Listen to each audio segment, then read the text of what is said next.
Bem-vindo ao programa Fala Mwangolé, da Mwangolé TV. Eu sou o Master Ngola Mvunjo.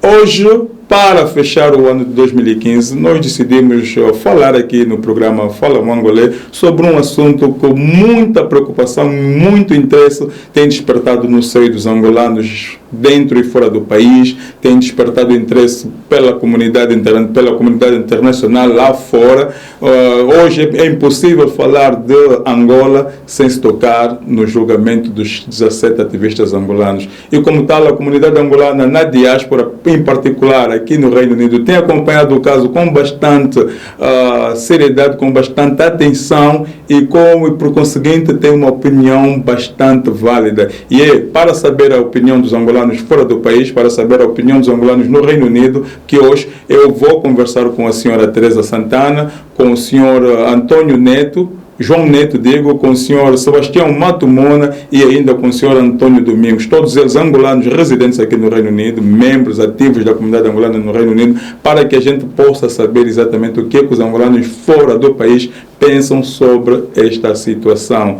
Não saia daí, que dentro de uns instantes nós estaremos de volta para debater e conversar sobre este assunto de grande interesse na vida dos angolanos.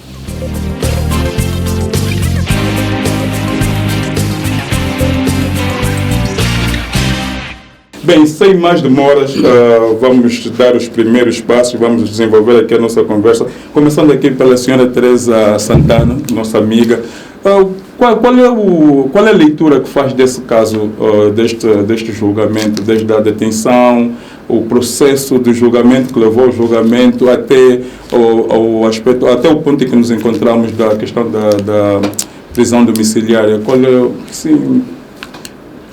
Para mim, não é mais do que uma outra tentativa do regime angolano em silenciar a opinião interna, a ação da sociedade civil, o facto que estão a ser contestados e que existe descontentamento a nível nacional pela governação, ou melhor dizendo, a desgovernação que existe no país, que se tenta fazer passar por governação, e que de facto chegou ao ponto culminante com a prisão destes jovens, que desde 2011 têm estado a tentar exercer um dos direitos mais importantes que a Constituição angolana garante ao cidadão angolano, o seu direito de cidadania, o direito ao protesto, o direito à manifestação, o direito à expressão e ao contexto.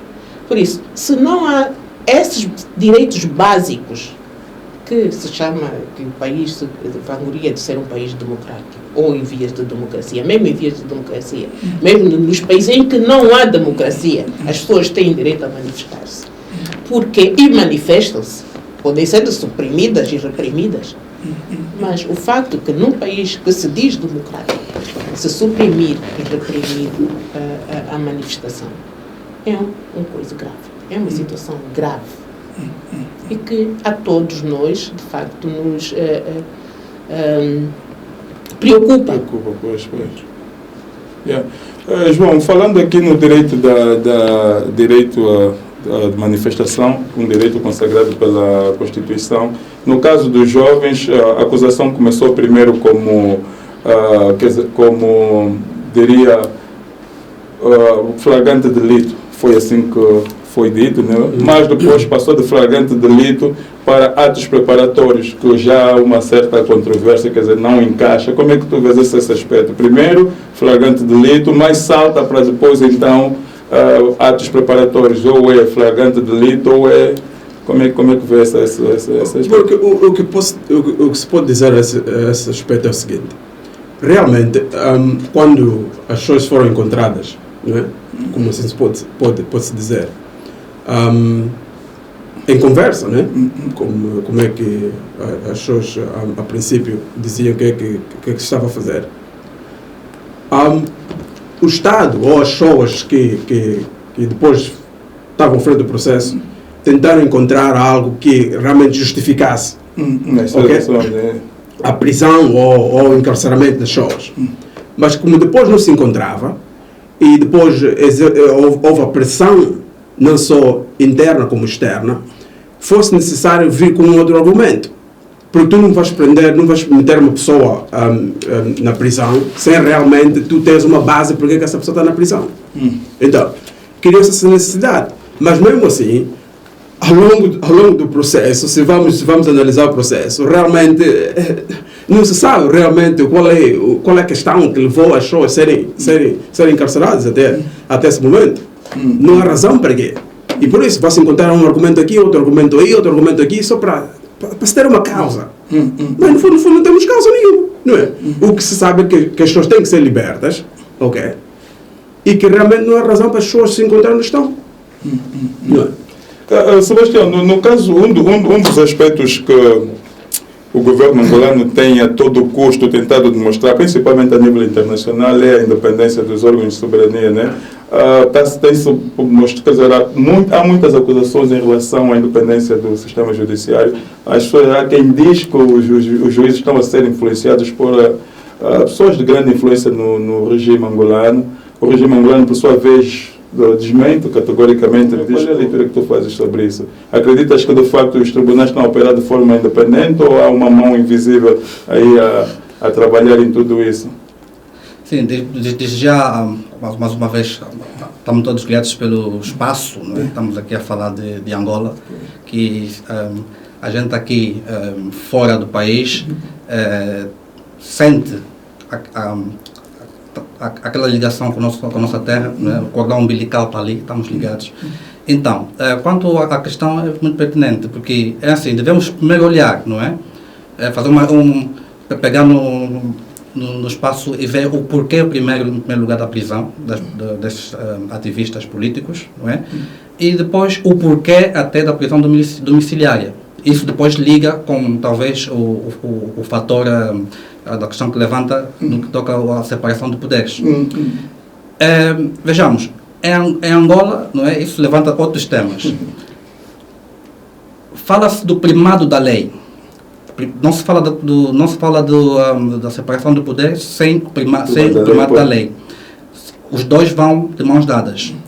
Sem a separação, ou pelo menos assim vista como sendo separada e independente o poder judicial, Sim, yeah. Não existe separação de poder exata. Então, lá onde não existe essa separação de poder, pelo menos deve existir algo que indique, não é, a falta desta separação de poder. Agora, o primado da lei em Angola existe. Agora, quem é a lei? Não é? Em toda parte do mundo existe o primado da lei. Quer a gente quer não, porque é dito pelo um pensador político que disse que vale mais uma má lei do que a falta de lei por completo. Então, temos uma lei. Uma lei, nesse caso. E essa lei é a nossa Constituição, que devia ser a Carta Magna, só que não temos a lei do homem. Quem é este homem?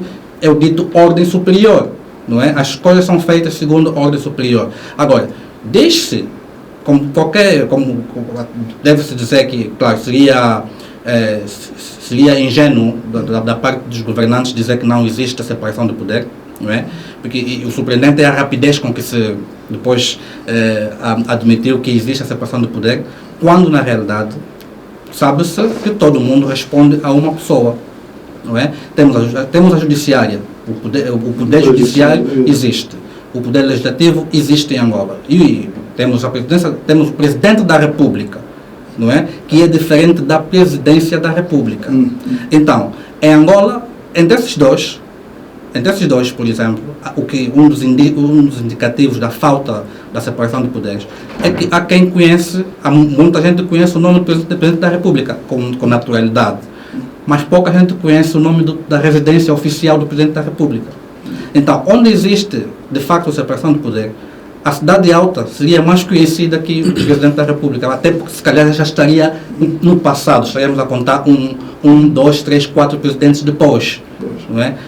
Temos o caso aqui na Inglaterra, só para ajudar, né, que é Number 10 Downing Street, temos o caso dos Estados Unidos, a Casa Branca. Exatamente.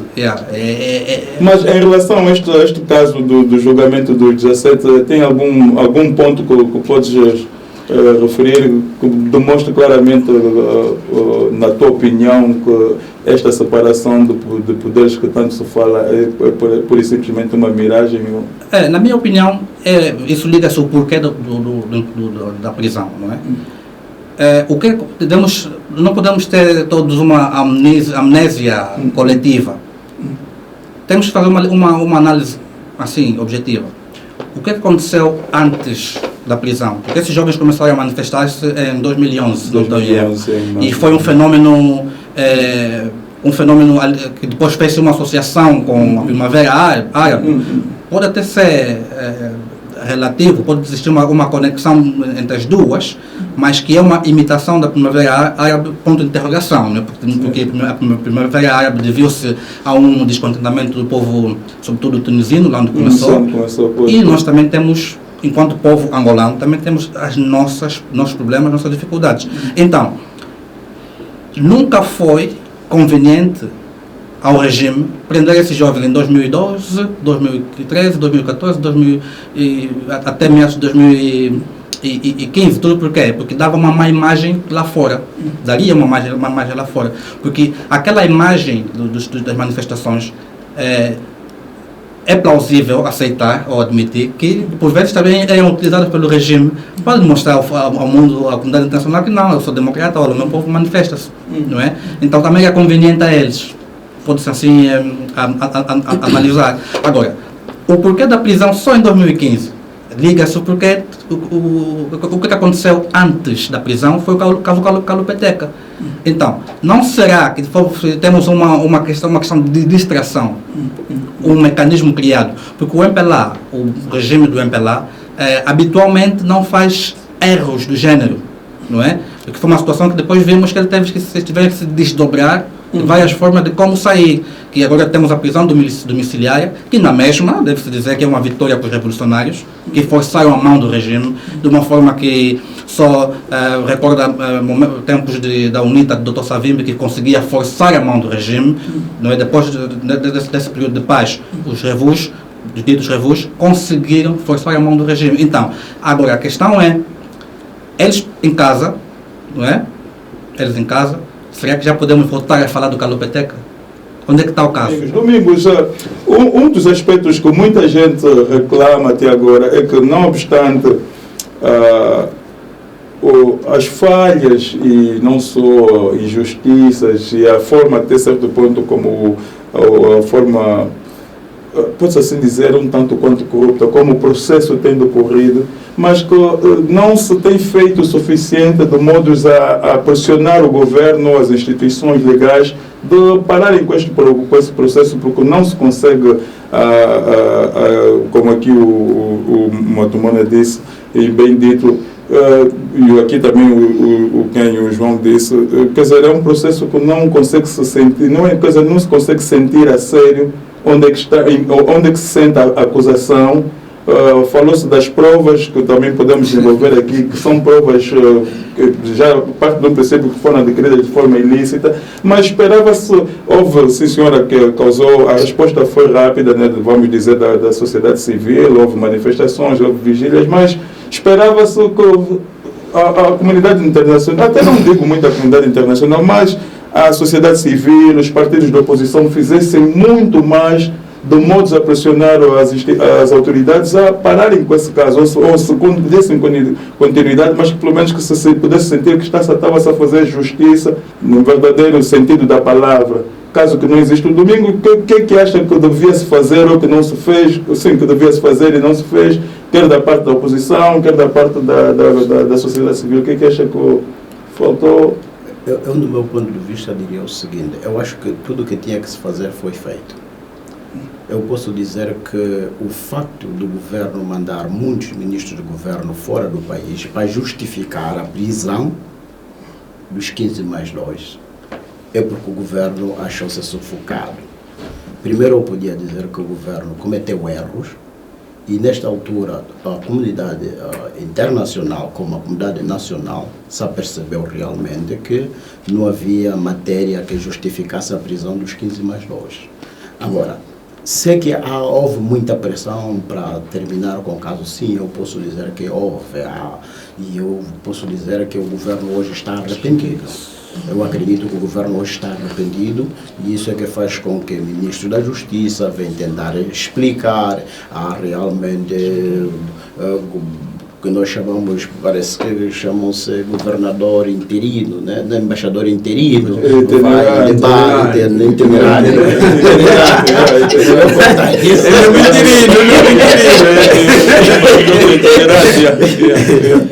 Não, devem justificar isso, é porque houve realmente, no meu ponto de vista, houve uma mensagem, a mensagem foi passada na pressão internacional e também nacional. Por isso eu posso dizer que o que tinha que ser feito foi feito. Mas ainda assim... O que mais me preocupa, eu agora quero tentar compreender qual vai ser a saída do governo, porque fez tudo errado. Como é que o governo vai conseguir sair-se dessa? Com mais um caso, porque esse caso veio depois do caso Calupetec, vai vir mais um caso para abafar esse caso? Eu acho que eu quero saber qual vai ser a saída estratégica do governo. Será que o governo está preocupado com a saída ou simplesmente como os senhores e donos do poder farão o que mais convém? Eu diria que está mais preocupado com a saída do que... Pronto, porque a mensagem passou, vendo do princípio como prender as instituições envolvidas na apreensão dos 15 mais 2, né? Todas as instituições cometeram erro. Começando pela polícia, e hoje a justiça vê-se a própria juiz do tribunal como é que aparece mascarada. Isso vê-se que é tudo uma fachada. E não há ninguém que vai fazer questões a respeito. Aquilo é só uma falsa. Isso é um debate, não é um debate de quiser acrescentar. Não, depois vem a questão, a questão do erro, não é? Será que não foi um erro calculado, um erro de cálculo, não é? Tentar admitir o mal menor, porque o Calupetec, de facto, é o mal maior. Há uma acusação de genocídio, não é? Morreram 13, segundo o governo. Segundo o governo, morreram 13, mas... Morreram 13 mais um, total são 13. Mas ainda assim, não é? Isso chama uma outra questão. Morreram 13 quê? O governo, morreram 13 angolanos é mínimo. Nem que tivesse morrido um. É muito angolano morto, só naquele um. Então, a saída do governo é o quê? O que eu entendo aqui... O que eu quero saber é essa, se o governo está de facto preocupado com a saída. Exatamente, a preocupação é simples, porque em toda a situação de conflito, os líderes procuram sair vitoriosos. Não é? Então, a saída para essa questão incomoda, porque eles têm que estar numa posição, o regime nesse caso, tem que estar numa posição em que sai a público e diz algo do gênero, graças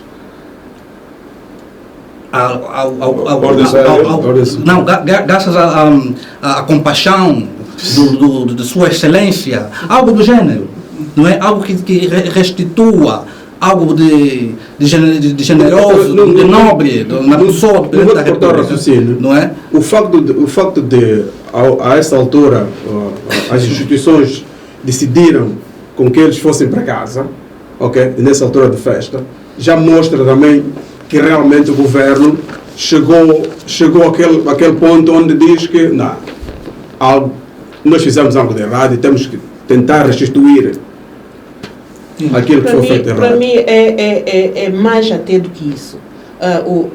O governo meteu as mãos pelos pés, os pés pelas mãos, e meteu-se numa encurralada, num beco sem saída.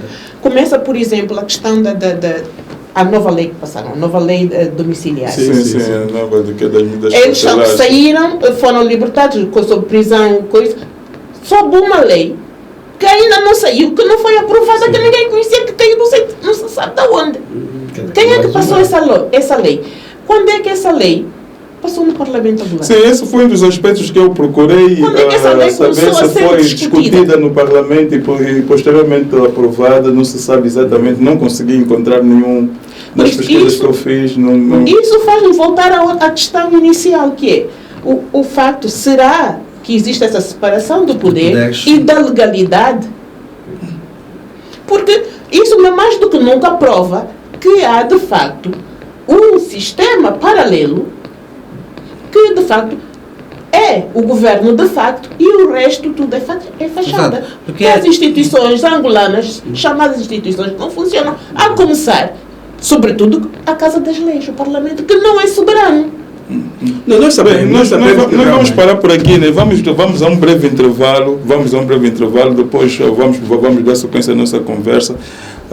Estamos aqui a conversar entre angolanos no Reino Unido, ouvir a opinião dos angolanos sobre o caso, como disse anteriormente, um dos casos com mais interesse tem despertado dentro e fora do país, um dos casos que mais eco faz na nossa sociedade, que é sem dúvidas o julgamento dos 17 ativistas, conhecido como o caso de 15+2. Não sai daí que dentro de uns instantes estaremos de volta.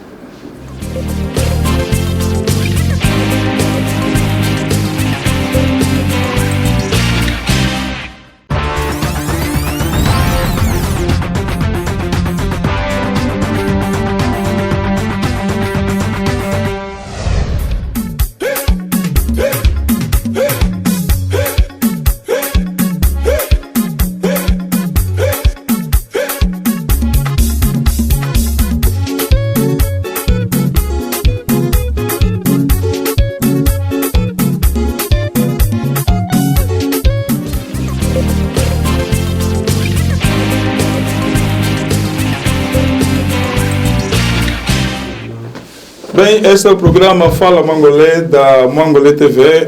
Estamos a falar do caso 17, do julgamento de 17 ativistas angolanos, conhecido como o caso dos 15+2.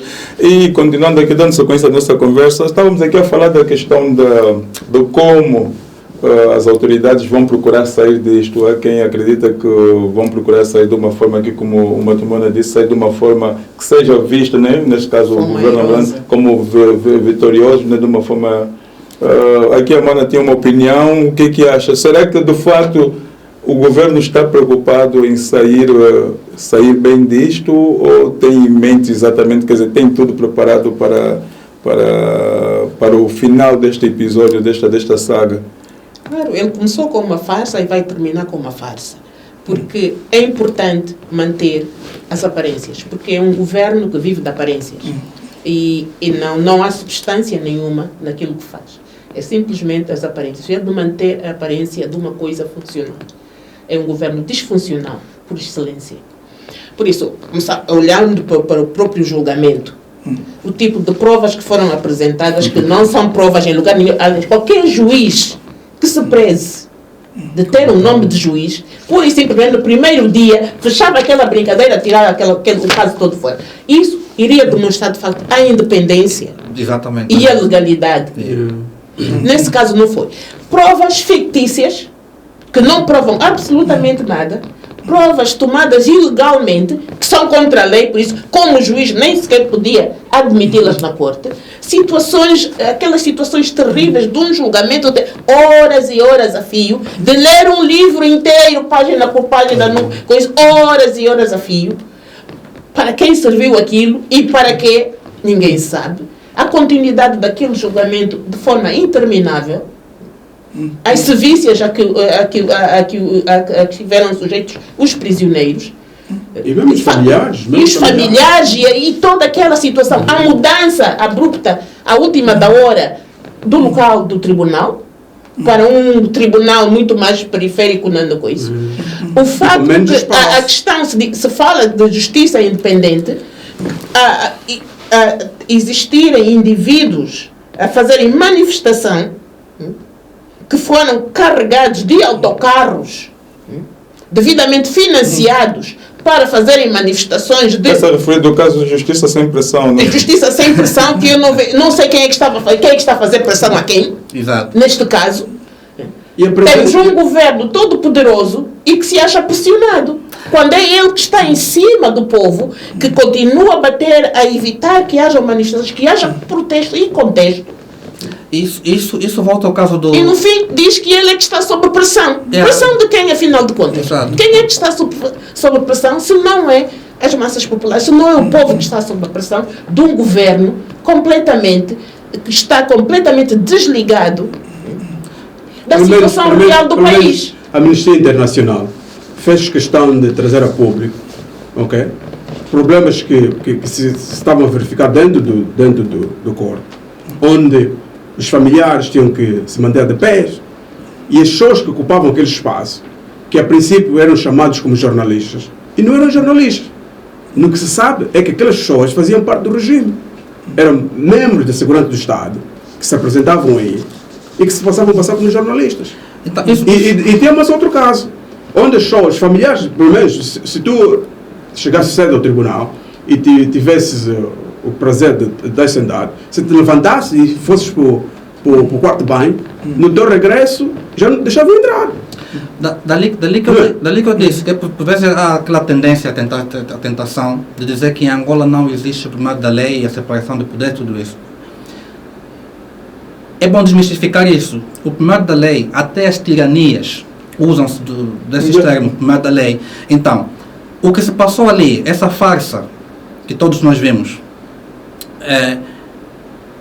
é o primado da lei, a versão angolana, da tirania angolana, em ação. Agora, é o primado da lei conforme a Constituição? Não. Tudo por quê? Porque, conforme disse a Tecas, é que se houvesse separação de poder de facto, dali que não se separam as duas coisas, se existe separação de poder de facto, esse tribunal, o julgamento melhor, acabava logo no primeiro minuto.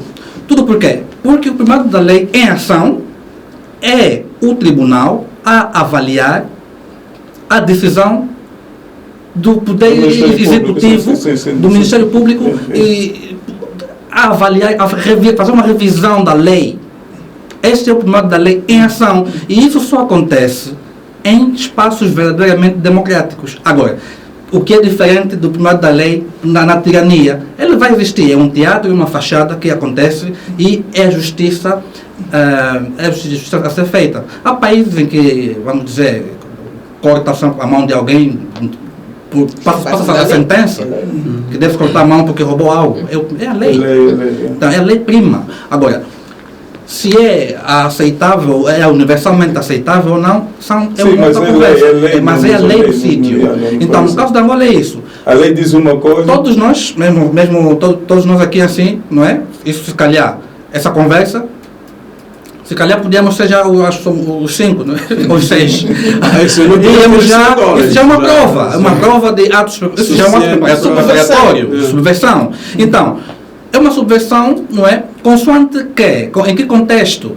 Não é? Isso volta à questão do crime. O que é o crime? O crime é aquilo que não é moralmente aceito numa sociedade. Ou legalmente aceito numa sociedade. Não é? Porque, por isso é que há situações em que é crime, algo que é crime num país já não é crime no outro. Não é? Então, é ali onde vai. Agora, existe lá o primado da lei. Isso vamos dizer a nós mesmos, aos nossos irmãos, vamos passar a mensagem aqui. Quem diz que Angola não é o primado da lei é um mito. Existe, mas existe o primado da lei do homem. E esse homem é o presidente da República. O homem mais forte. Então, enquanto tivemos na situação atual, passamos a ter as situações caprichosas, porque essa prisão, o julgamento, a prisão domiciliária até a saída, será definida pelo capricho do Presidente da República. E esse capricho depois está ligado com o facto que ele depois sai magnânimo no fim. Enquanto não se formularizar uma saída magnânima para o Presidente da República, não há fim para o caso. Independentemente das motivações que levou a todo esse processo, toda essa fachada. Então tem que se notar uma saída magnânima. Por exemplo, estamos a ligar isso à paz que temos, não é? A paz que temos, negociou-se, duas fações lutaram, não é? Uma guerra fratricida, sentam-se à mesa, os acordos de Luena, faz-se o acordo, não é? E depois que até hoje uns cantam, que uns vinham aqui magros, não sei o quê, e dessas. É o que se procura nessa situação, são coisas do gênero. Já vimos isto, e é uma repetição. Hoje temos um arquiteto da paz. Só tem um arquiteto da paz. Está a ver? Hoje vários. Mas não será um perigo de estarmos, toda a gente, quase todos que não estão contentes com a forma como o julgamento tem decorrido, e não só, e outras situações que acontecem no país, de simplesmente apontarmos o dedo ao chefe de Estado. Não será que, fazendo isso, estamos até certo ponto a extrair o grau de culpabilidade que outros atores de grande influência têm na sociedade angolana? Será que quando se fala de ordem superior, é sempre o chefe de Estado, ou o chefe de Estado por si só não perdeu o poder de controlar aqueles que o seguem? Não, eu acho que a verdade é essa. Eu acho que a verdade... Será que é ele o presidente? Não tentamos desviar do assunto. A verdade é essa. Todos nós sabemos que em Angola quem manda é uma pessoa. Ok? Pode vir uma outra pessoa dizer, não, o sistema judicial funciona, isso, temos a Constituição. Mas isso não funciona. Isso só está aí, está escrito. Está escrito. Sim, mas não funciona porque é simplesmente a vontade do presidente. Sim, ou um conjunto de... Temos de satisfazer sempre uma pessoa. Temos de satisfazer uma pessoa. Aí é uma questão de satisfação. Ok? O que se vive aí, a pessoa é juiz, mas não funciona nas suas próprias capacidades. Há uma informação que foi publicada, acredito que foi pelo Clube Capa, não posso aqui precisar, mas acredito que foi pelo Clube Capa, que diz que o que causou esta situação, que levou os jovens a serem detidos e posteriormente julgados, né, foi o caso de um general, neste caso o general José Maria, que estava perante a uma possível aposentação e, como tal, teve que criar esta situação para ter mais tempo no poder. Voltamos no mesmo ponto. Já é o capricho. Sim, mas a ser verdade, não é? A ser verdade. Reforça. Onde está a lei? Sim, mas também a ser verdade, será que podemos continuar a dizer que é o chefe de Estado que é o... Não, porque assim, é sabido... Mas isso só é possível. Isso só é possível porque todo o sistema que existe de governação em Angola e das instituições tem como base exatamente esse processo em que é possível, só funciona com aliados. O chefe de Estado só pode funcionar se tiver aliados de uma certa estatura. De outra forma, não funciona. Por exemplo, temos o caso do Hitler na Alemanha. Para manter o sistema nazista, ele tinha que ter essa fidelidade. Quer dizer, lhe dar uma certa... Total e completa. E abertura... quem estivesse no seu âmbito, sob a sua proteção, sob as suas asas, tinha uma série de privilégios que os mantém, que a única forma de ter esses privilégios é manter essa fidelidade. De outra forma, não tem hipótese de ter esse tipo de privilégios. Então, para manter privilégios, muitas pessoas submetem-se a esse sistema. Quem quiser fazer algo diferente, sabe que não vai ter o mesmo tipo de privilégios que é atribuído a pessoas que são chamadas as pessoas do sistema ou os indivíduos do regime. Que fazem o regime como qualquer... Precisa de pessoas para fazer funcionar. De tal forma, ele sozinho não consegue fazer funcionar. Tem que ter quem, de facto, execute essas funções. E, nesse caso, o governo angolano, ou os chamados desgovernantes angolanos, fazem exatamente... fazem esse papel. São eles que fazem funcionar a visão, ou a forma, o tipo de governo que o chefe de Estado prevê, que é a forma que a nação deve funcionar. A outra questão que é extremamente contraditória, é contraditória de certa forma, porque não há qualquer atenção sobre a situação social do país, mas quer-se estabilidade. Um país de estabilidade desse, quando não há atenção às carências sociais, dá como única forma de estabilidade possível é a repressão. Tem que ser suprimido. Então, a questão da supressão do coisa e ao mesmo tempo apresentar uma aparência para o mundo e não só de legitimidade. E essas contradições é que estão, de facto, neste momento, a ser expostas e que foram expostas de forma crítica por esses processos dos jovens que têm uma história antecedente. Temos, por exemplo, o caso de Cabinda, que são os dois, a tentativa de coisa, que é o problema das manifestações, que não é a primeira vez que as manifestações são suprimidas e que acabam por desaparecer, os movimentos desaparecem, as associações desaparecem, a sociedade civil, a organização cívica é nulificada e se privilegia para dar uma ideia falsa de que existe de facto participação social. Temos chamados partidos da oposição que não podem opor nada e temos uma situação anacrónica que nós chamamos de democracia, que de facto é contra tudo, porque de facto democracia o que quer dizer? Poder do povo. É que isso quer dizer, quem tem poder é o povo. Mas o MPLA é muito inteligente até nisso, que já decidiu que o MPLA é o povo. E o povo é o MPLA. Mas isso não simplesmente é possível. Dizer, o Domingos, que a saída é, obviamente, o resultado, não é? As ramificações, é um outro caso. Qual será o próximo? Não é? Porque se a saída para o Calopeteca é para prender os 15 mais 2 e Marco Mavunga em Cabinda. Depois, para sair dessa, se prende mais outro, como é que é? Vem em busca de nós aqui, fazem como, não sei. Tem sempre uma outra saída. Sim, mas é a repressão. É a repressão interna. E vai haver uma forma como aliás, já existe. As organizações cívicas como Mãos Livres e outras que já foram em que as contas foram encerradas e coisas do gênero.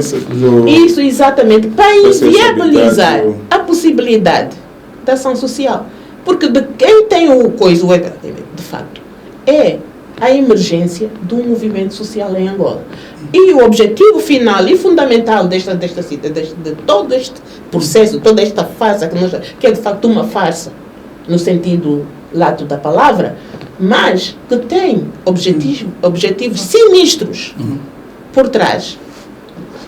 A manutenção da fachada e desta chamada estabilidade. Uma estabilidade que não é baseada em adressar os problemas sociais, mas sim em abafá-los, dizer que não existem. Vivemos esta situação, como é que os psicólogos definem como dissonância cognitiva, em que a realidade não tem nada a ver, e quando nós nos confrontamos com a realidade, então tem que se criar um outro efeito, porque não funciona. Aquilo que nós vemos que é a realidade é uma realidade falsa. Então, o governo de Angola vive sobre essa realidade falsa. Instituiu todo um mundo paralelo que não tem nada a ver com a realidade real que as pessoas vivem no país. E querem fazer passar essa realidade falsa. Como? Isto é que é a realidade. É um país estável, nós somos democratas, as pessoas vivem bem, têm muito dinheiro, por isso é que nós vemos as pessoas dançam todos os dias, carros luxuosos, vidas luxuosas, compra-se tudo, importa-se tudo. Quer dizer, temos uma vida que nunca ninguém sonhou e isso é abrangente a todos os angolanos, porque é uma falsidade. Esse é um dos casos, uma vez detectado todos esses problemas que a gente enfrenta. Por um lado, o governo que a todo custo procura abafar todos aqueles que questionam, que se opõem às suas políticas, à sua forma de governar, mas por outro lado não se vê assim claramente, vê, por exemplo, ter a luz no fundo do túnel de que de facto está a emergir uma força no seio da população que vai poder então, não diria simplesmente a oposição, mas quer dizer, da sociedade civil, não há nenhum indício de que vamos, por exemplo, se tiver que se fazer um prognóstico, quer dizer, uma cronologia daqui a 2 ou 3 anos, não se vê nada sair da sociedade civil que possa comentar com essa porque é aquilo que o Makuta quando diz, quer dizer, o cão ladra e a caravana passa, o que se pode fazer para... Eu diria... Não falaste, o que achas? O que se pode fazer para que todos esses problemas identificados possam, pelo menos, a gente sentir que estão a ser eliminados. Com esta repressão que agora se pôs sobre os jovens, não se sabe se os movimentos sociais terão pernas para andar futuramente. Não, eu compreendo que está-se a fazer muita coisa. Eu compreendo isto porque o que eu podia dizer é o seguinte. Imagina, eu acho que anda aí na internet ou há uma publicação qualquer que já existe um governo de transição, né? Estão a criar. E isso o governo tem conhecimento e conhece as pessoas. O governo de Salvação Nacional. Salvação Nacional. Eu acredito que há muita coisa que está a se fazer. Realmente as pessoas utilizam estratégias adequadas, porque todo mundo conhece o governo não é um governo pacífico. O governo que nós temos não é um governo humano, assim, um governo tipo que uma pessoa pode dizer não, é um governo sério, tá a ver? É aquele governo, imagina, temos um ministro que praticamente, o ministro da Justiça do Interior, por exemplo, que praticamente não sabe o que é que está a se passar dentro do interior. Temos um ministro da Justiça que manda uma juíza que não tem rosto, não sei, coisas assim de gênero, vê-se que o governo está perdido. Então, isso começa-se a acreditar, quem sabe, aquela lista que está aí, aqueles nomes que estão aí, que a população já começa a tê-los como pessoas, talvez, com credibilidade, um dia pode vir a aparecer ou pode vir se concretizar. Eu acredito que muita coisa está a se fazer. Está a se fazer muita coisa no gênero do governo compreender que eu acho que o tempo do governo, o tempo dos que estão no poder, acho que chegou ao fim. Então, eu tenho certeza absoluta que a mensagem está a se passar, porque eu, para mim, a todos os críticos do governo, somaram mais ponto com esse caso dos 15 mais 2. Especificamente do caso dos 15, a forma como a oposição tem atuado, achas que tem feito o suficiente ou tem havido aí uma certa lacuna? Pego o fio, o que disse a Teca, que a oposição não se opõe a nada. Tudo porque a oposição está, assim como a população em geral, exatamente onde o regime os quer. Porque, volta e meia, a oposição tenta falar, a mensagem sai, preservar a paz. E sabe-se dos traumas que se viveu no nosso país, mas ninguém está disposto e nem sequer preparado para fazer a guerra, senão o regime em si. Mas o que achas que a oposição, nesse caso, devia fazer? A oposição, no que concerne esse caso? Quer dizer, houve várias declarações, a oposição devia... Houve várias demonstrações de insatisfação por parte da oposição. A oposição devia simplesmente, não é, fazer o que uma oposição faz em qualquer situação. Onde há crise econômica, onde há problemas sociais, porque ele é o supervisor do governo por nós. Ele está ali para nós. Porque assim, não se espera que uma senhora que está no Calemba 2 a vender a sua fuba, que entenda do que o EGE. Se ela não for entender mais na nossa situação, tendo em conta o nosso índice de analfabetismo, é compreensível que essa senhora precisa que alguém traduza para ela, não é? Os números, os dados e os termos técnicos. E traduza com um termo mais simples que se entenda. Agora, a oposição, há quem, por exemplo, até que mencionou aqui as provas que passaram ao tribunal, há quem está em Angola, pelo que vi na TPE, diz que, poxa, eles apagam mesmo. Onde está a oposição para esclarecer a opinião pública, para educar, não é? Quando digo isso aqui, a questão vem ao ar, mas não controla a média, mas tem vários outros veículos de comunicação. E nós, se bem que estamos no século XXI, o meio de comunicação mais forte ainda continua a tradição oral, tanto mais que a gente tem poucos livros escritos por nós mesmos. Então, a oposição devia estar no centro, devia ter uma atividade maior na educação da opinião pública. Porque o regime já o faz através de sérios fazedores da opinião pública e os dirigentes da agenda pública. Enquanto não for o caso, vamos ter uma situação em que temos um regime ditatorial, não é? E esse regime faz tudo ao seu bel prazer e brinca com a oposição. Tira daqui, põe ali, tira daqui, põe ali. Mas o que a oposição devia fazer no que concerne às instituições, nesse caso ao tribunal, acha que a oposição, quer dizer, esclarecer, a oposição pode defender-se dizendo que, mencionaste a questão da internet, a oposição pode dizer que se para a internet vai se encontrar várias intervenções de líderes partidários, não é? Nesse caso da UNITA, da Casa C, denunciarem o caso. Yeah. Mas ações concretas, estou a referir, por exemplo, em relação às instituições do Estado, nesse caso os tribunais, e uma vez que se detecta esta falha, essas falhas todas no processo... A oposição, enquanto partidos políticos, não é? Eles encontram uma posição que também devem seguir processos. Tem o Parlamento, tem os tribunais, mas acima de tudo o Parlamento. E vem a questão da TECAS. A lei que passou, onde é que estava a oposição? Se a oposição não pode miscuir-se com casos em justiça, não é? Mas pelo menos eles são os fazedores da lei. Onde é que estavam? Onde é que passou essa lei? Sim, mas pondo em conta esses 2/3 que o MPLA tem no Parlamento, não, nem sempre... Não, porque ainda que vencesse, a questão ainda que nem passasse no sequer Parlamento, se sabe se a lei passou pelo para o Parlamento, Parlamento. não se sabe. E é uma lei se essa conveniente. lei passou no Parlamento no dia 28, em que de facto já estava a existir o julgamento, já estava em processo. Isso, dia 28 de setembro, que a lei suposto ter sido aprovada. Em tempo Toda a gente aprovada sabia, 28 de setembro, toda a gente sabia dia que 18 o caso de novembro. estava em julgado. A oposição soube dessa lei no Parlamento nessa altura. Como é que a oposição não veio logo fora Houve uma... Por que esta lei agora?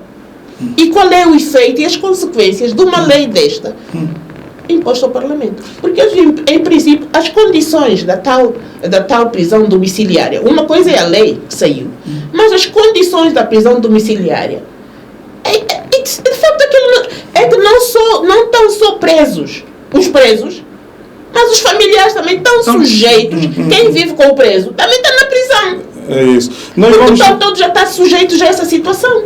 Nós vamos para um breve intervalo e no nosso regresso vamos falar exatamente sobre a prisão domiciliar, que é um dos assuntos que mais, quer dizer, não se diria o culminar deste caso, mas é um dos aspectos que mais salta à vista, porque é necessário explorar bem, analisar profundamente esta prisão domiciliar, que para mim acaba por ser pior do que a prisão convencional, mas vamos falar sobre isso quando no nosso regresso.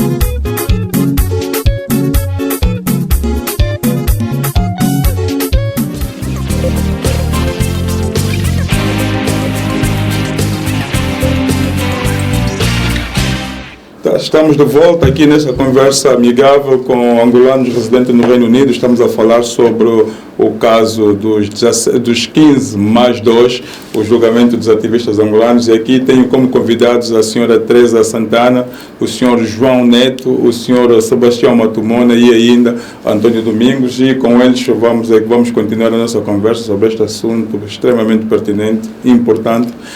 Estávamos aqui a falar sobre a questão voltando agora à questão domiciliar, que foi o que estávamos a abordar quase no fim do intervalo. Essa questão domiciliária, que é vista às vezes como uma certa vitória, muda alguma coisa, quer dizer, muda alguma coisa, mas será que podemos dizer que o governo deu-se como vencido ou simplesmente usou ainda os seus meios, quer dizer, fez uso do seu poder para vir de uma forma ainda mais repressiva, mostrar que o poder é todo seu? Porque na minha maneira de ver, só para apontar aqui alguns aspectos desta prisão domiciliária, que pronto, é uma alternativa à prisão preventiva.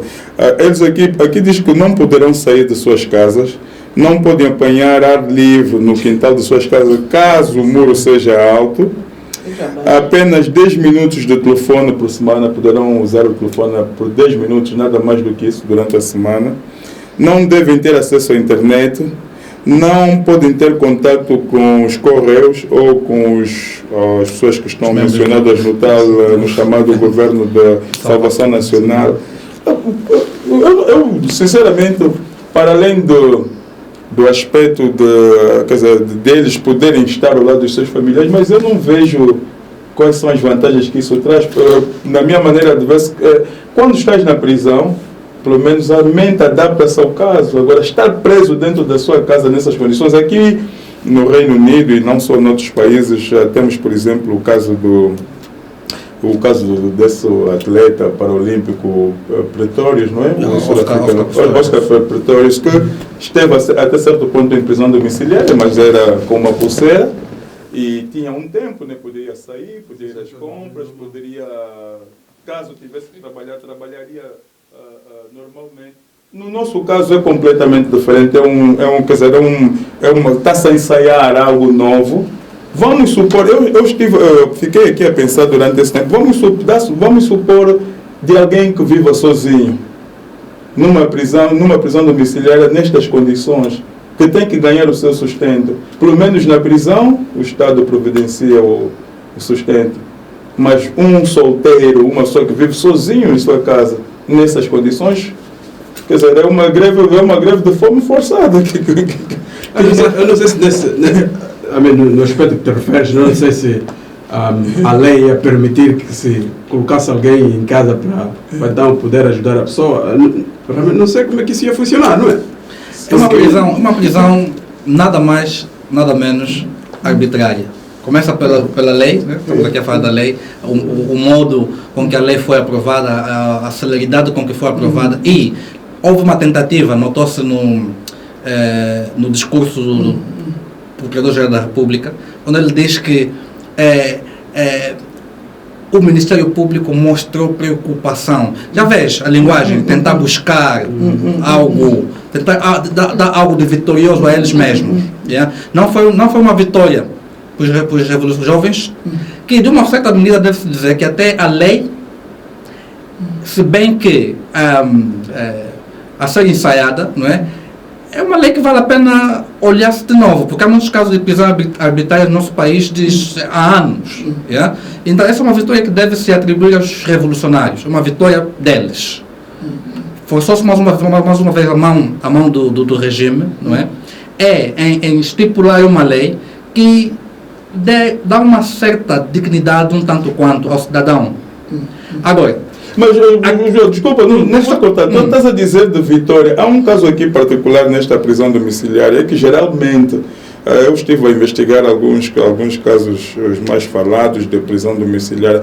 Geralmente a prisão domiciliária é após a condenação, quer dizer, a condenação à prisão, só que em vez de ser, né, no que é convencional, prisão, quer dizer, o réu é condenado à prisão, mas cumpre em casa. No nosso caso, será que já se pode falar de vitória quando ainda não se concluiu o julgamento, ainda não se fez a sentença? Exatamente. Pode-se falar de vitória em que sentido? É tendo em conta o que temos em mão. É que eu estava a dizer, é sempre bom, né? Vamos ter uma conversa que parta do contexto nacional. O que temos é um regime ditatorial que faz leis que lhe convém, quando lhe dá na cabeça e como acha. Então, a realidade é esta. De acordo ao cálculo da questão que se fez um pouco atrás, de como sair dessa situação, não é? Uma das alternativas, uma das soluções que se encontra é esta. Então, isso só vem evidenciar a arbitrariedade, não é? E o controle imposto à nossa judiciária, ao nosso poder jurídico, sobre que tem alguém, tem a mão mágica que controla tudo isso. Então, se é a lei correta ou não, ainda assim, é uma vitória para o revolucionário, porque forçam a mão desta mão, força esta mão mágica a prover algo, não é? Então é uma vitória que ainda assim, essa mão mágica tenta na mesma tenta na mesma dizer que não, somos vencedores porque fomos flexíveis, olhamos para a situação e minimizamos o sofrimento deles. O procurador diz que foi uma questão de não esperar até que a lei entrasse em vigor. Mas também foi uma vitória, no sentido de, digamos, deles terem ido para casa e terem passado a quadra festiva com os familiares. Exatamente. Porque tirando esse aspecto, não é vitória. Porque não muda a questão. Não muda a questão. Qual seria a próxima saída? Que só pode ter 10 minutos. Que só pode 10 minutos por semana. 10 minutos por semana. Que só pode receber certas chovas a certos momentos. Que vitória é essa? Não, uma ditadura vai passar as leis que vai passar. Não podia se esperar nada diferente. Essa é a questão. Daquilo que eu conheço da Angola, é que Angola parece que a lei não funciona. Eu até ainda acredito que pode dizer esses 10 minutos e as pessoas fazer, suponhamos, uma conferência de imprensa em casa. E não houver nada. Agora, aqui a vitória, no meu ponto de vista, estão em casa, deixaram as cadeias sem condições e muitos deles, no tempo em que ficaram nas cadeias, acredito, já levaram doenças e outras coisas mais, porque os serviços não são adequados, não sei o quê. Agora estão em casa. Talvez nós podemos aqui debater outros problemas técnicos, bem em casa, então como é que podem sobreviver. Esses talvez sejam os problemas que podemos debater e talvez eles estão a procurar fazer a lei neste sentido. Como é uma lei, como aqui o Sebastião está a dizer, tudo bem, então a improvisar e forçou a mão mágica a providenciar alguma coisa. Sim, senhora, porque eles estão a procurar saída. Cometeram muitos erros. E eu acredito que, no meu ponto de vista, eu posso dizer, talvez a saída vai ser, se o Zé Eduardo Santos tiver postura de líder dos angolanos, é prender o ministro do Interior e o ministro da Justiça. O procurador o ministro da Justiça, talvez lógico, vai ter que fazer isso. Exatamente. Se puder, tem que nos dar realmente. São pessoas que... Pessoas também. Exatamente. Chegaram a ela a dizer que os rapazes estavam aí com a intenção de dar um golpe de Estado. Eles também têm que ir para a cadeia. Eles têm que ir para a cadeia. Mas pronto, essa informação ainda é canalizada por algumas instituições. Até chegar no ponto de prendê-los, eu acho que aí já são ordens superiores. Eu acredito que talvez por exemplo, temos os tais informadores que se infiltraram nas reuniões e apresentam testemunhos falsos. Porque aquilo é testemunho falso, coisas que foram concebidas e coisas que já aconteceram há 3 anos atrás e colar e para tentar fazer, é que está tudo tão desconjuntado, que é testemunho falso. Um testemunho falso não pode ser admitido na corte. E temos perjúrio, por isso é um crime. Quem são esses indivíduos? Esses indivíduos têm que ser postos na justiça também, porque foram apresentados testemunhos falsos contra alguém para fazer colar um crime que não existe. Não, mas o que tu acha? É uma vitória essa aqui para mim é uma vitória. Eu disse como uma vitória, porque... Se formos sobre simplesmente o ponto de vista legal, que lhes forçou a olharem para a lei do jeito que está e terem que repassar a lei. Mas mesmo pela lei que foi passada, as condições que estão a ser impostas nesta coisa não tem nada a ver com a lei, que em princípio eles tinham que ir para casa. Porque o pedido foi de habeas corpus. Habeas corpus não tem nada a ver com prisão domiciliária.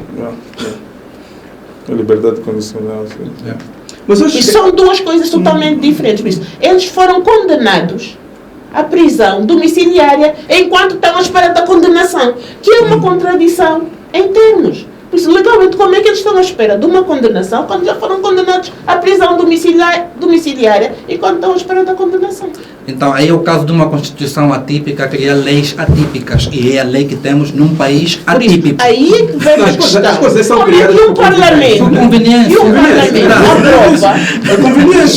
aprova este tipo de legislação. Exatamente. O Parlamento aprovou. Se passou pelo Parlamento, ou se não passou pelo Parlamento, o Parlamento, ou pelo menos as oposições, tem que vir cá dizer que essa lei nunca passou aqui. O Parlamento Angola é uma figura.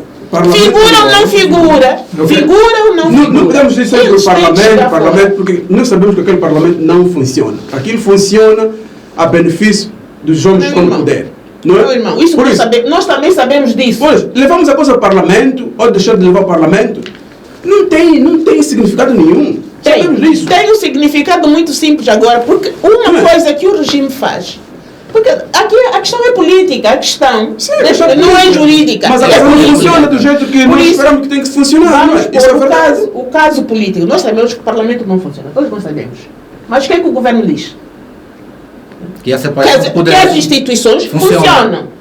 Temos um embaixador e vai dizer que as instituições funcionem.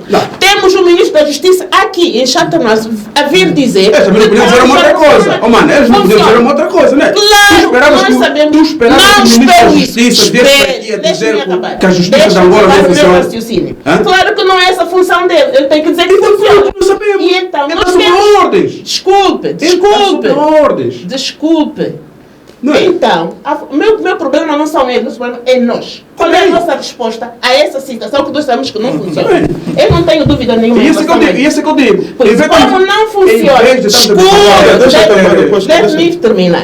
Como não funciona e existe um Parlamento que possui, tem uma função simplesmente de, aqui chamam o rubber stamp, o que quer que seja que as ordens superiores mandam, e eles só têm que cumprir. Mas existe uma oposição. E aí está a minha questão. A minha questão não é o que existe, é o que tem que existir. Como eles alegam que o Parlamento é a Casa das Leis, é uma instituição que funciona, mesmo nos moldes deles. Então, esta lei, por mais coisa que seja, teria que passar pelo Parlamento, porque toda a gente sabe que o Parlamento vai simplesmente estampar isso e vai passar. Se foi o Parlamento, por que não há conhecimento por parte da oposição? Isso só dessa lei, durante esse tempo. Por que não houve nenhum pronunciamento por parte das oposições em relação a esta lei que estava a ser passada pelo Parlamento? Mas o importante é saber, a oposição foi comunicada a esse aspecto. Como dessa lei? Ele no Parlamento, não tem representação do Parlamento. Se a lei foi posta em vigor, sem antes do conhecimento da oposição, como é que a oposição vai reagir? Não, mas a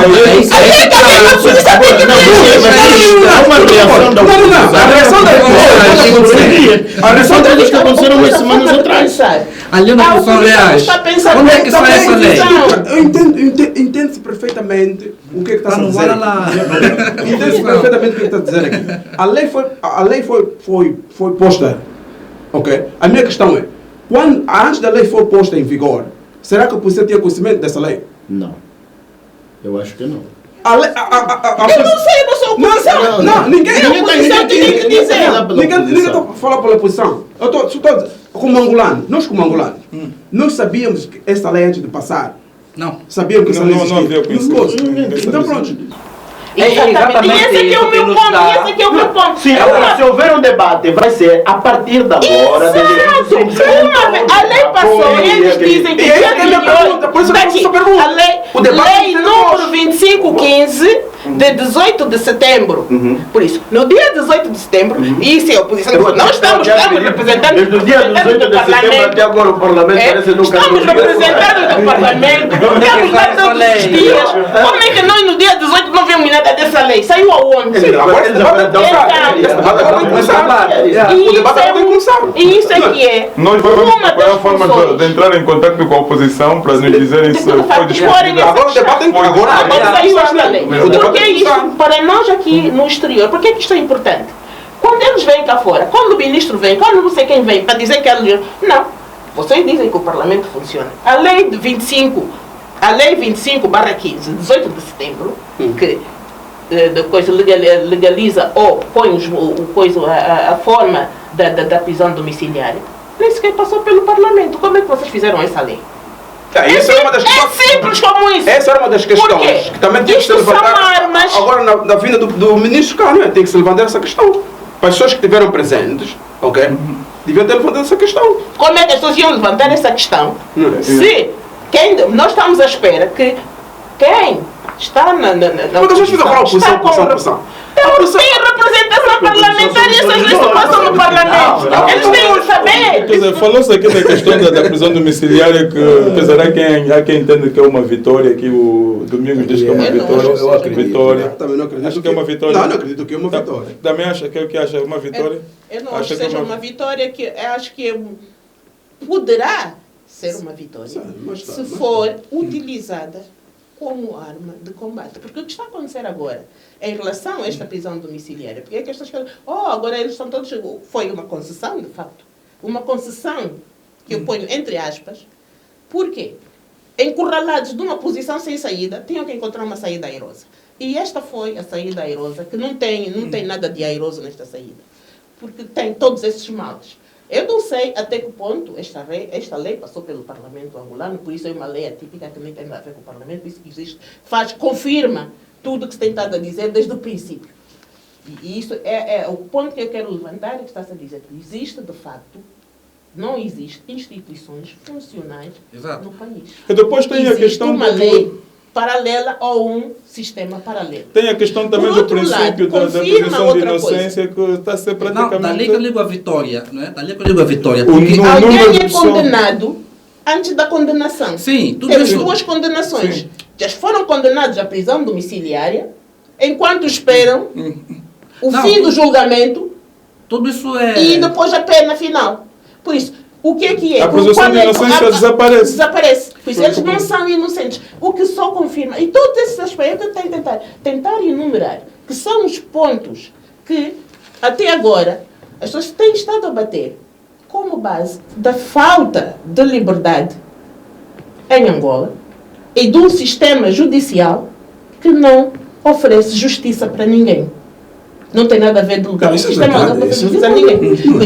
Mas a questão de ser verdade, nós sabemos, agora temos as provas contundentes que precisamos de utilizar. Por exemplo, na situação em que estamos no exterior e não sei o quê, ninguém nos vai dizer, porque aquilo que nós sabemos o que é que acontece. Mas nós temos que apresentar as provas. Está aqui. Olha, para finalizar essa conversa sobre os jovens, tem dois aspectos que eu gostaria de ouvir a vossa opinião. Primeiro, é a reportagem, a forma como os órgãos de informação públicos têm reportado essa informação. A TPA, a TV Zimbo. Em simples palavras, que não escândalo. Um órgão de informação tem que primar pela verdade, pelos fatos, mas dá a impressão que o que está-se a fazer é simplesmente preparar a mente das pessoas para uma possível condenação.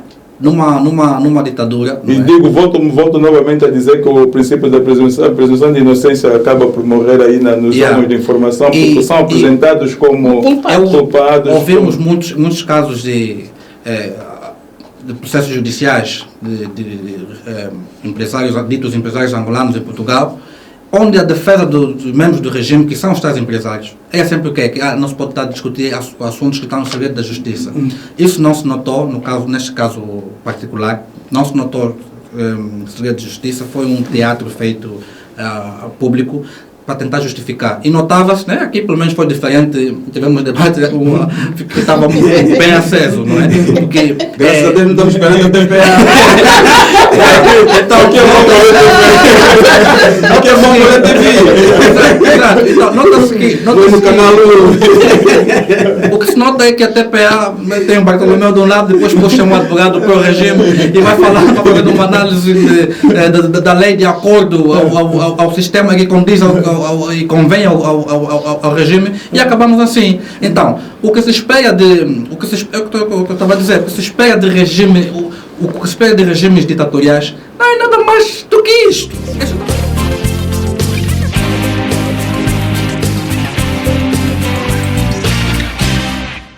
Nosso entendimento é que ela não tem condições para ser representante do Ministério Público, representante do Estado. Porque não é aceitável que o representante do Estado use uma máscara na audiência. Não é aceitável. Quer dizer que ela não assume o seu papel. A defesa não contestou esta postura? Nós contestamos e continuaremos a contestar. Porque uma representante dos interesses do Estado o faz de consciência. Se ela tem consciência que a acusação não está a fazer em nome dela, está a fazer em nome do Estado, a quem ela jurou servir, não pode usar uma máscara durante a audiência. E disso também tem que se retirar consequências.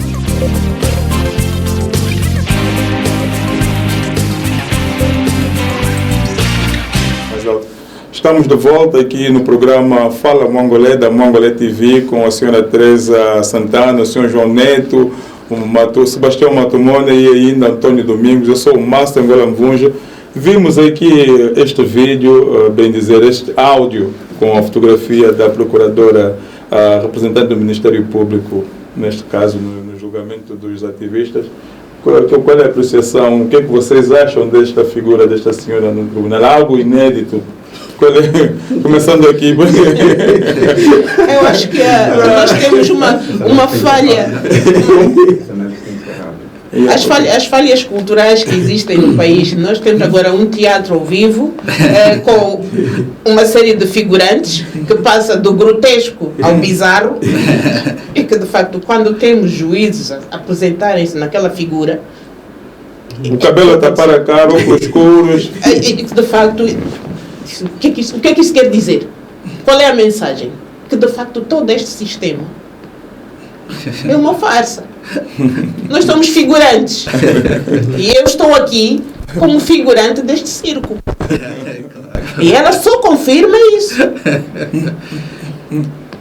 Eu não sei se foi lá contrariada ou se foi coisa, mas a verdade, o que ela de facto só faz comprovar tudo aquilo que nós já sabemos que é o sistema da justiça angolana.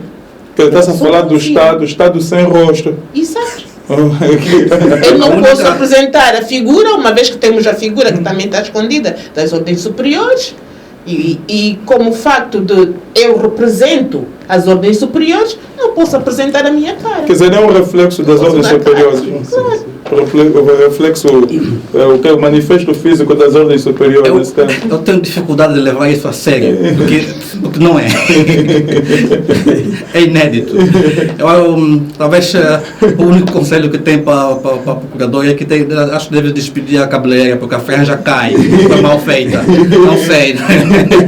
Ou então, podiam adotar o sistema aqui de inglês, das perucas loiras, talvez, ou brancas. Talvez fosse mais funcional e mais interessante, não sei, talvez. Domingos, o que achas? Está diante de estar a ser julgado por alguém cujo rosto não é visível? Faltou ética no lado do Ministério Público. Porque eu acredito que a palhaçada que essa procuradora fez, eu acredito que não vai ser perdoada dentro do Ministério Público. Não acredito que vai ser perdoada. Mesmo que queira defender o regime, mas eu acho que exagerou. E por isso acho que vai ser julgada e acredito que o governo vai ser muito, muito mal julgado pela comunidade internacional e pela comunidade nacional, porque realmente não foi um... João, ainda não falaste nada. O que acha? Isso não vai deixar... Para mim, não vai deixar precedentes. Isso... Para mim significa o fim de uma era. Ok? O que nós estamos a viver nos últimos tempos é o fim de uma era. Nós temos que aceitar isso. E o MPLA também tem que começar a entender que é o fim de uma era. Porque num processo desses, onde a comunidade internacional está envolvida, e tu apresentas alguém que é representante do Estado naquela figura sem rosto e dizes que o juiz tem poder independente juiz da causa e deixa uma situação do género. Acho que o juiz tem como dizer que sim, o juiz é o então dali mais uma evidência da independência, né? do juiz. É a ordem superior. Yeah. Só para finalizar esse caso, aqui começando para Domingos assim rápido, o que acha que será o desfecho desta saga? Serão condenados, no caso aqui dos jovens, serão condenados, serão absolvidos? Assim. Os jovens, para mim, desde a altura em que eles meteram em casa, já estão dissolvidos e vão ser dissolvidos. Não tem como ser condenados, porque não vejo razões nenhuma para condenarem os rapazes. Ou então o governo vai continuar a apostar que as pessoas continuam sempre analfabetas, no ponto de não ler livros, não ver televisão, não sei o quê. Eu acho que isso não é uma prática ideal para um governo que pensa que é um governo do povo. O que achas? Vão ser condenados, depois eu acho que eles vão ser condenados. Pela razão muito simples de que o regime, neste momento, não pode, de forma nenhuma, deixá-los assim. Eles sabem que eles não podem controlá-los.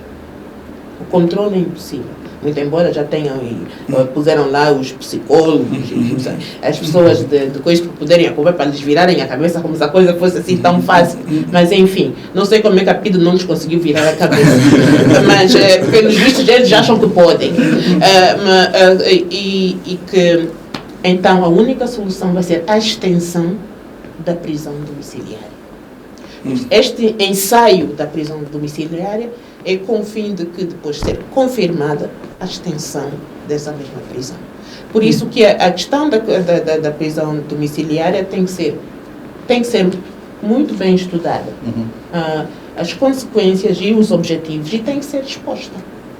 Porque é isso que eles vão utilizar. Eles não têm outra saída. Tem que continuar a prisão domiciliária. Também não os podem soltar, também não os podem voltar para a cadeia. Porque, em princípio, isto prevê a pena máxima são de 3 anos. Então, uma prisão domiciliária de 3 anos. Ultrapassa, depois das eleições... Depois das eleições...